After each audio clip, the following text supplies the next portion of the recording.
সপ্তাহ পূর্ণ হলো আজ।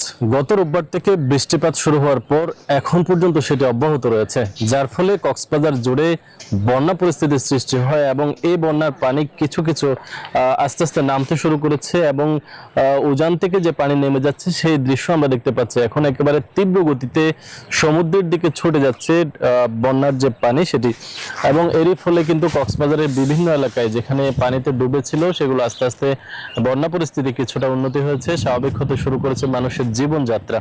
তবে এবারে কক্সবাজারে যে বন্যা হয়েছে এতে করে এখানে কক্সবাজারে প্রায় 25 জনের বেশি মানুষের প্রাণহানির ঘটনা ঘটেছে এবং এটি কক্সবাজারে এবারে বর্ষাকাল মানুষের জন্য এক প্রকার ভয় এবং আতঙ্কের কাল হয়ে দাঁড়িয়েছে।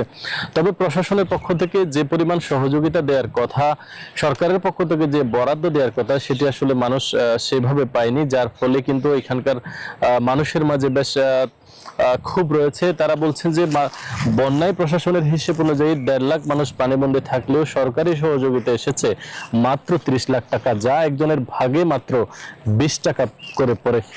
ফলে এখানকার যারা কক্সবাজার জেলায় যারা বন্যার্থ রয়েছেন তাদের মাঝে বেশ ক্ষোভের সৃষ্টি হয়েছে। যথাসময়ে অনেকেই সরকারি সহযোগিতা পায়নি। প্রশাসনের পক্ষ থেকে এখন পর্যন্ত যে সহযোগিতা এসেছে সেটি মানুষের মাঝে বিলিয়ে দেওয়া হয়েছে। তবে কক্সবাজারে এবারের যে বন্যা পরিস্থিতি, এতে যে প্রাণহানির ঘটনা ঘটেছে, ফলে মানুষের মাঝে বর্ষার সময়টি আসলে এক প্রকার আতঙ্কের কাল হয়ে দাঁড়িয়েছে। তবে আবহাওয়া অফিস বলছে বৃষ্টিপাত কিছুটা যেহেতু কমে এসেছে, বন্যা পরিস্থিতি আস্তে আস্তে স্বাভাবিক হয়ে যেতে পারে। এ ছিল কক্সবাজার থেকে বন্যা পরিস্থিতির সবশেষ খবরাখবর।